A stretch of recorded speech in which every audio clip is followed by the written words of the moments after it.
James had not been out to push coaches or freight cars in the yard for several days. He was feeling miserable. Oh dear, I wonder how long I shall have to stay in the shed. Will anyone ever see my red coat again?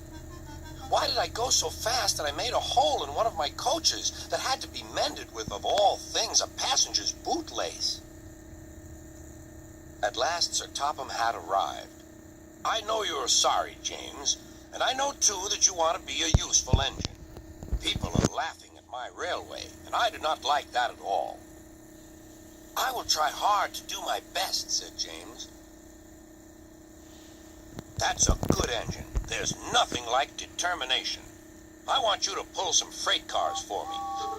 James was delighted and puffed away.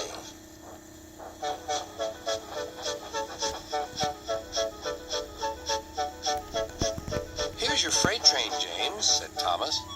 Have you got some bootlaces ready? And he ran off laughing. Oh, no, said the freight cars. We want a proper engine, not a red monster. James took no notice and started as soon as the conductor was ready. Come along, he puffed. We won't, screamed the freight cars. But James didn't care, and he pulled the screeching cars sternly out of the station.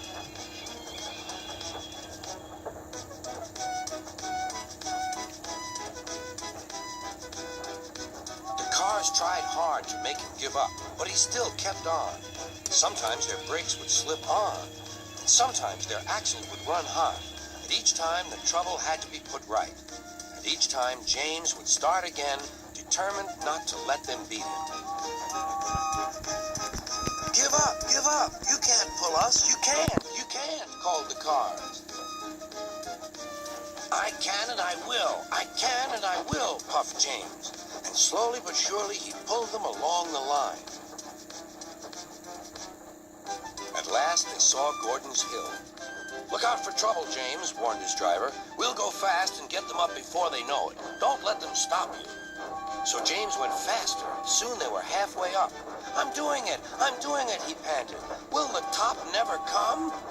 Then, with a sudden jerk, it all came easier. I've done it. Hooray! It's easy now. But his driver shut off steam. They've done it again. We've left our tail behind. Look. The last cars were running backwards down the hill. The coupling had snapped. But the conductor stopped the cars and got out to warn approaching engines. That's why it was easy, said James, as he backed the other cars carefully down. What silly things freight cars are. There might have been an accident. Should I help you, James? Called Edward. No, thank you. I'll pull them myself. Good. Don't let them beat you.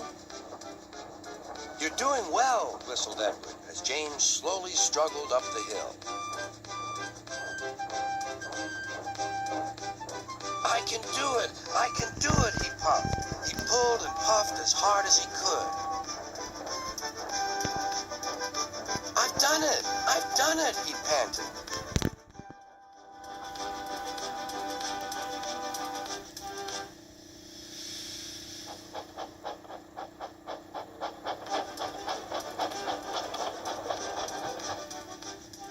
James was resting in the yard when Edward pulled up. Beep, beep, he whistled. Then James saw Sir Topham Hatt. Oh dear, what will he say? He asked himself. But Sir Topham Hatt was smiling. I was in Edward's train and I saw everything. You've made the most troublesome train on the line behave.